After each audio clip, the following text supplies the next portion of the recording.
In a hall in Oristano on the west coast of Sardinia, a woman signed a book of law. Her name was Eleanor, ruler of Arborea, and when she signed it she was losing a war. The code she issued around 1392 stayed in force on this island until 1827. 435 years, longer than most countries have existed, longer than any constitution alive today.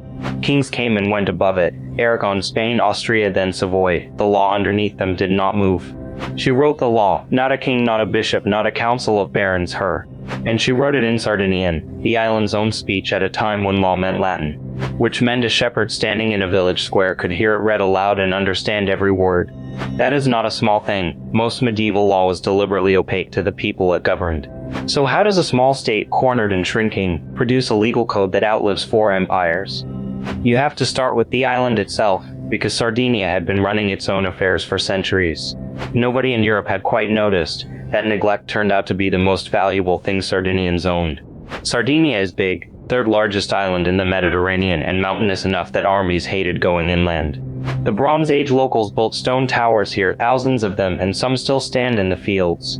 Rome took the coasts, the interior stayed stubborn, then Rome fell and Byzantium held the island loosely.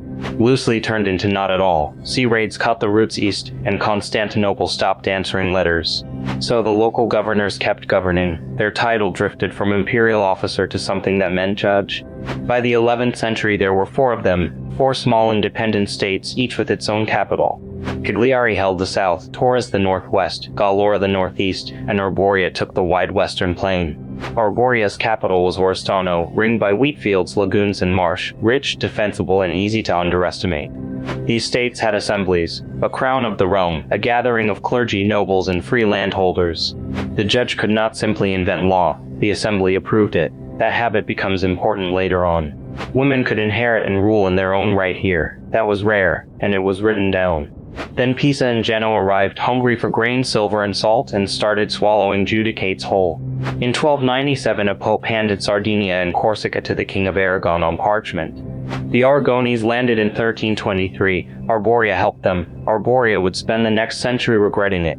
Eleanor's father was Mariano IV, and he is the reason Arborea nearly took the whole island. He turned on Aragon in 1353 and fought them for more than 20 years, mostly winning. He died of plague in 1376. His son Hugh III took the throne after him. Hugh ruled badly. In 1383 the people of Oristano rose and killed him and his daughter. Eleanor was not on the island, she was in the north, married into a powerful Genoese family.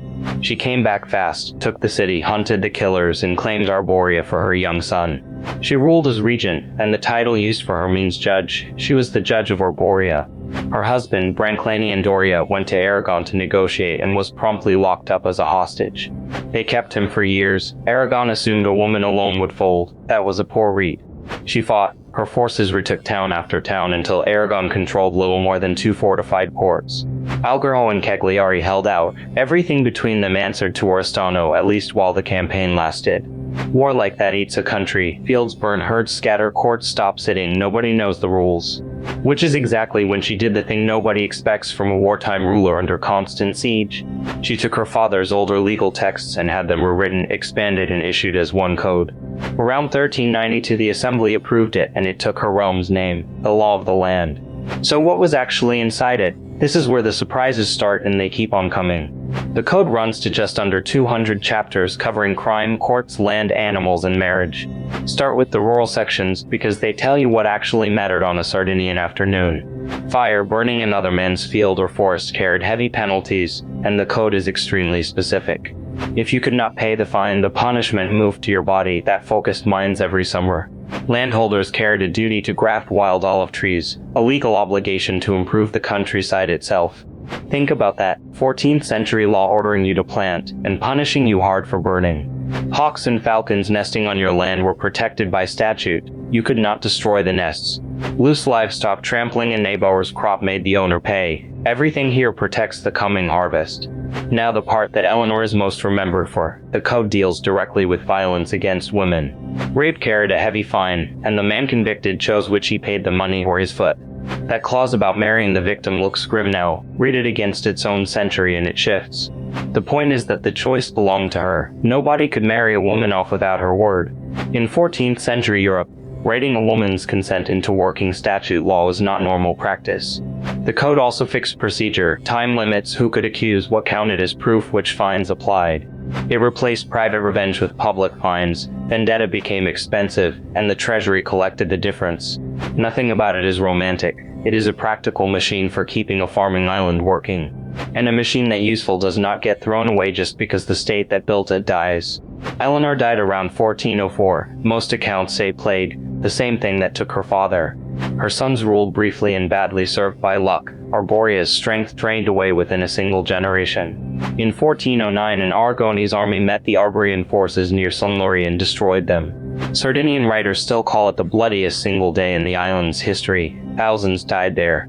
11 years later, the last claimant sold his rights to Aragon for 100,000 gold florins.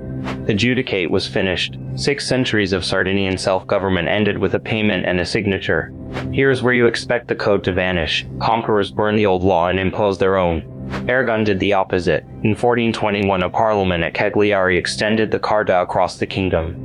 The law of a defeated enemy became the law of the victors, for the entire island. Why? Because it worked, it was written down, and the alternative was governing mountain villages by guesswork. Printers picked it up, editions came off the press with commentaries, glosses, and notes for working lawyers. Judges cited it under Spanish rule, Austrian rule, then Savoyard rule, different flags, the same chapters. Meanwhile, the island filled with newcomers who spoke no Sardinian at all, and the code covered them too. Walk into Alberò in the northwest and the street signs are in Catalan. That is not decoration. Aragon took the town in 1354, pushed the locals out, and shipped in settlers from Catalonia. Their descendants still speak a Catalan dialect there today, 6.5 centuries later. Now go south, to a small island off the southwest coast, and the language changes again completely. The town there speaks a Ligurian dialect. The old speech of Genoa, and the route it took is remarkable. Ligurian coral fishermen settled on an island off Tunisia in the 1500s and stayed for 2 centuries.